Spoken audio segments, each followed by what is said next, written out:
So I very recently not just monetized one, but not just two, but not just three, but not just four, but 5 faceless YouTube channels within a very short period of time.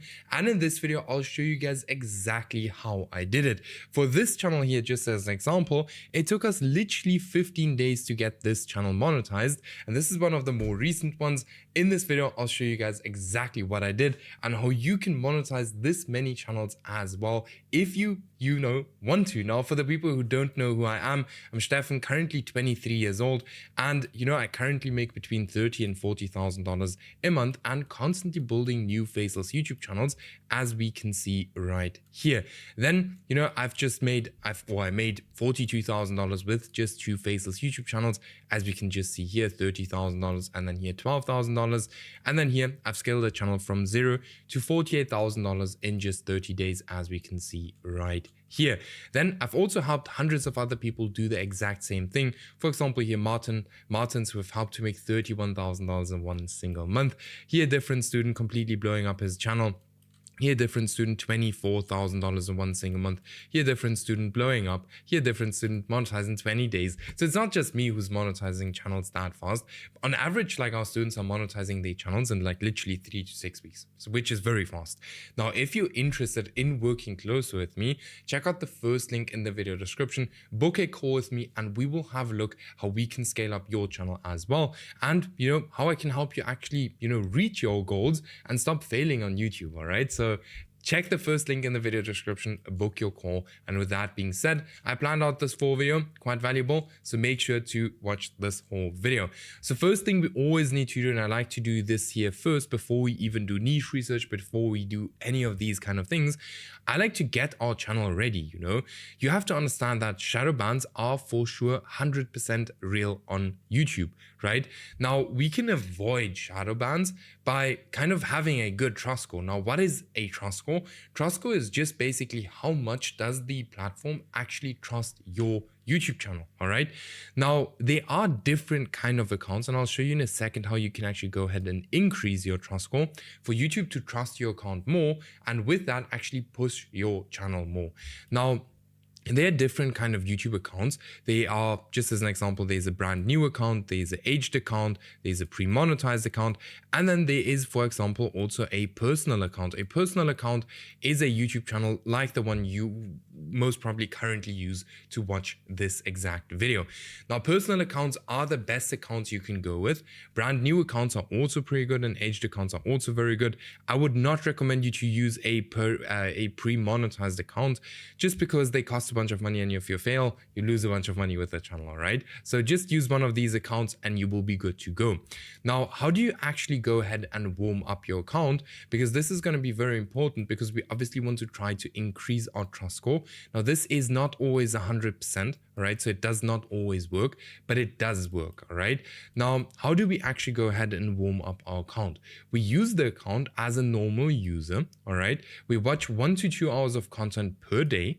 We subscribe, like, and comment to different kind of YouTube videos. Now, very important is that we do not spam this. So we do not want to act bot-like when we are actually, subscribing to other YouTube channels, liking other YouTube videos. And we do this for 1 week plus to lower the risk of a low trust score. All right.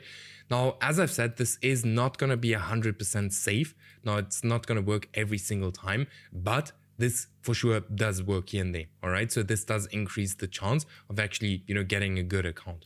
Next thing we want to do is we want to actually go ahead and, do niche research. But for niche research, there's specific criteria we're always looking for.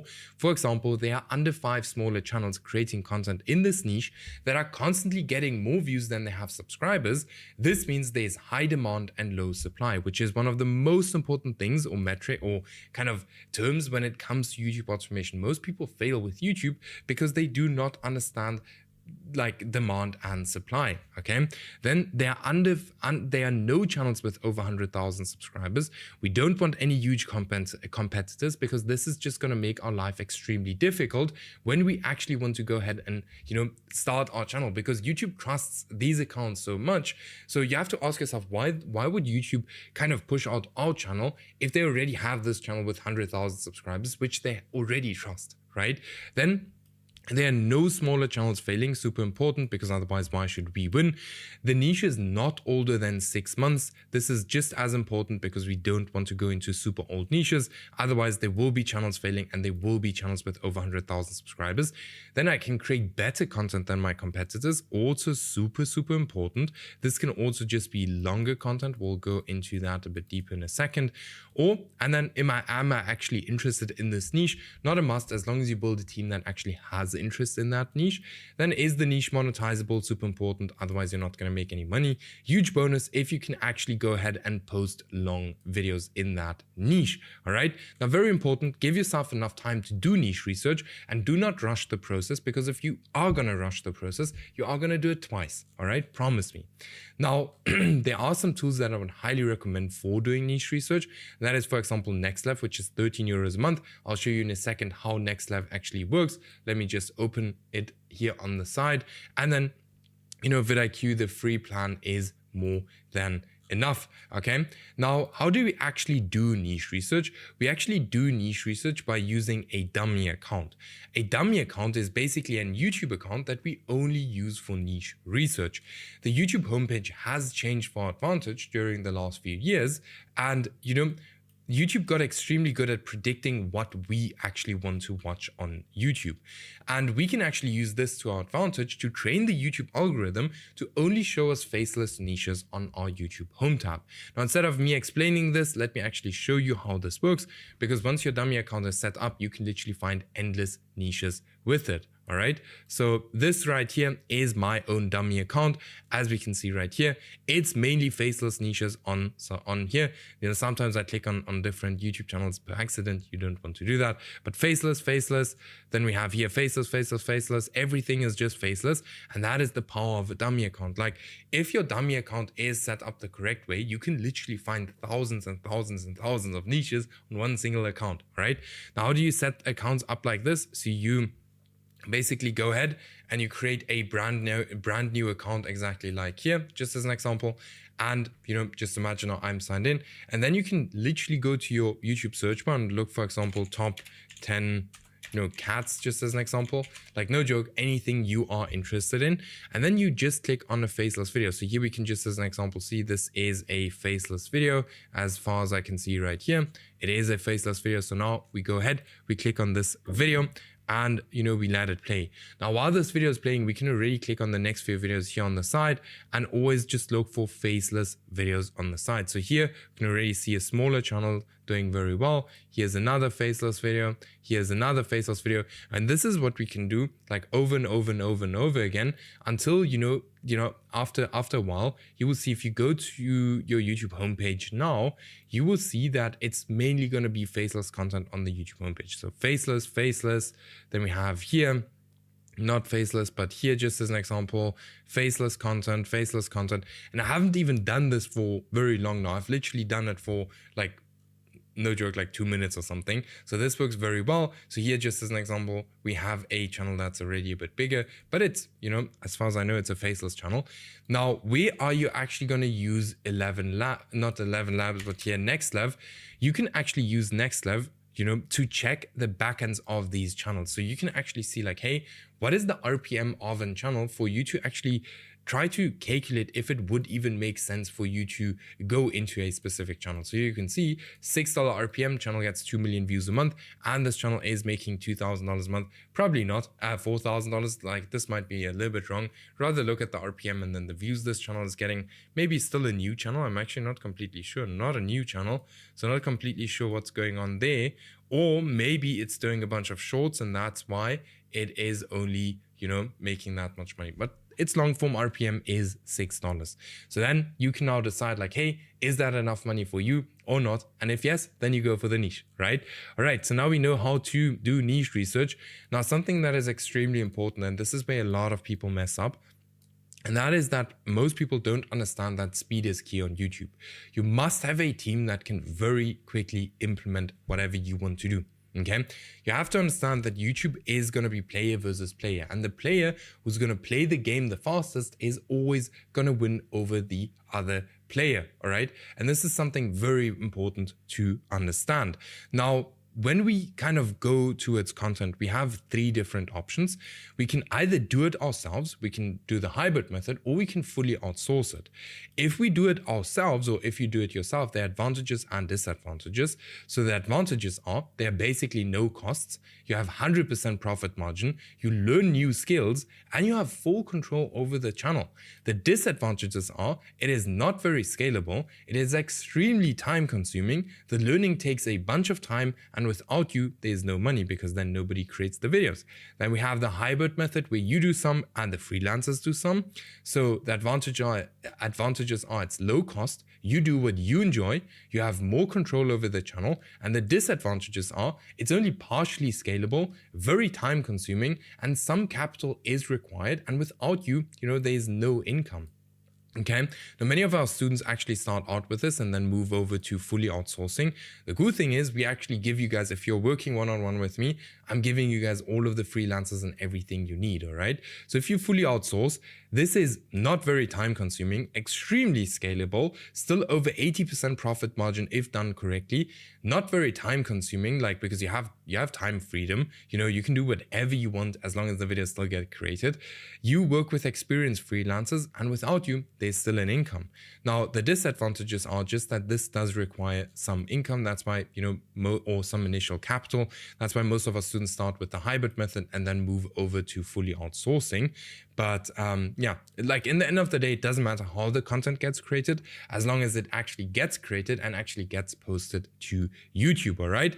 Then next up, we actually move to the niche testing framework. So this is the exact process I follow with every single niche I go into to avoid spending money on videos that will never ever work. So what we do first is we do niche research, right? Then we choose an account. You guys already know what kind of account you would choose.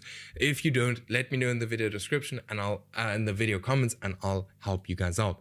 Then we need actually 10 to 15 video topics, and we need good video topics. We do not need any random video topics. Now, how do we actually choose good video topics? So how does a good video topic look like? You guys have to understand that supply and demand is not just important in your niche, but also in the video topics you choose, all right? Now, how do you find demand? You look for recent outlier videos on competitor channels, look for recent trending formats, and most importantly, do not copy the most popular videos from your competitor channels. This is what everyone does, and I can promise you your channel is going to fail. All right. If you go ahead and on this channel here, just as an example here, you're going to go ahead and you just copy this video one-on-one, like your video is going to fail. Let's have a look at how many people actually created a video on this exact same topic. Probably a bunch of people. So here we have it, here we have it, here we have it, here we have it. Like all of these videos, same topic, right? Obviously, like here, these guys don't get any views anymore. That's completely normal, right? Because of supply and demand, right? Now, how do you actually go ahead and find supply?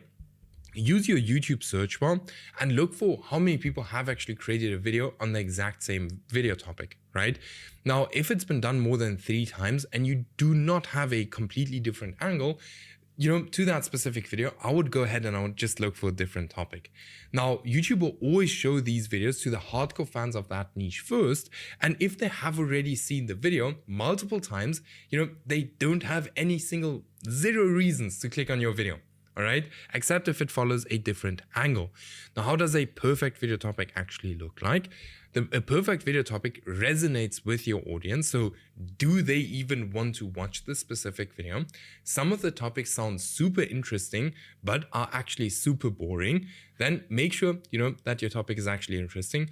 Your topic has to be posted on time, especially if it is a trend.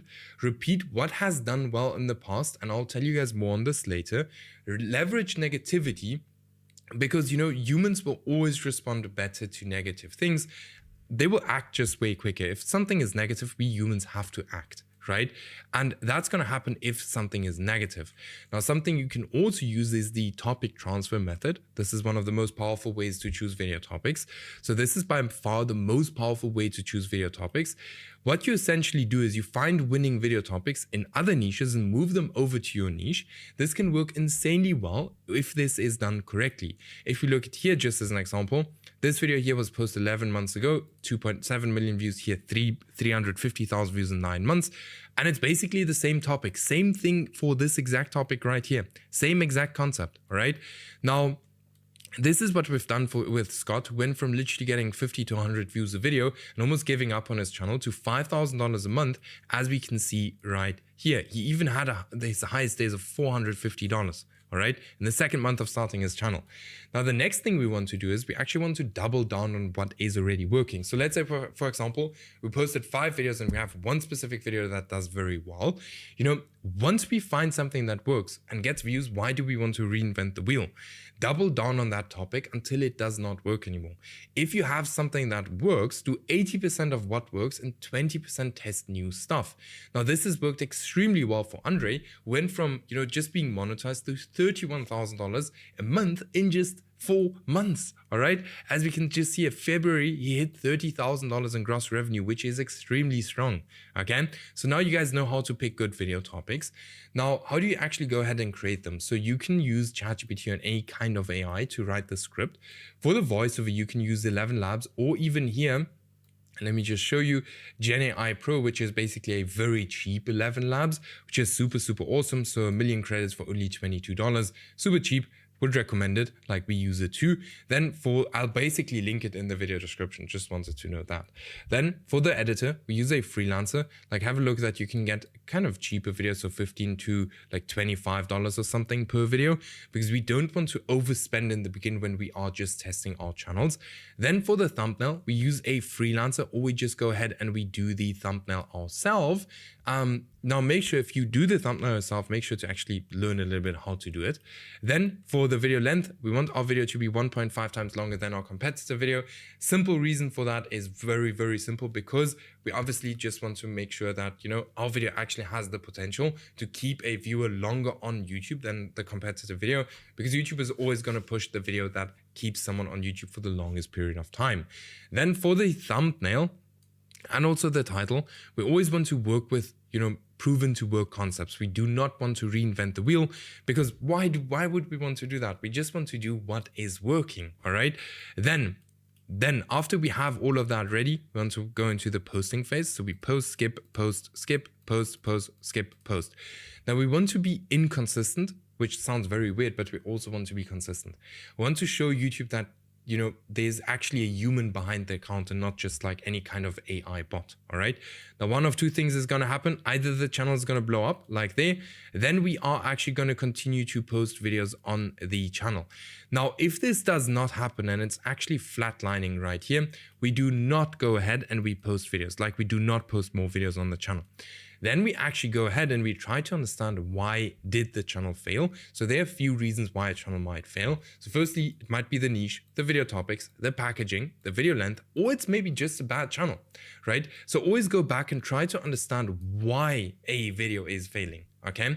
Now, once you understand why a channel is failing, now once you understand that, you actually go back to niche research and you repeat this exact same process. Now, once you've done this for a while, you know, you will 100% get something that works.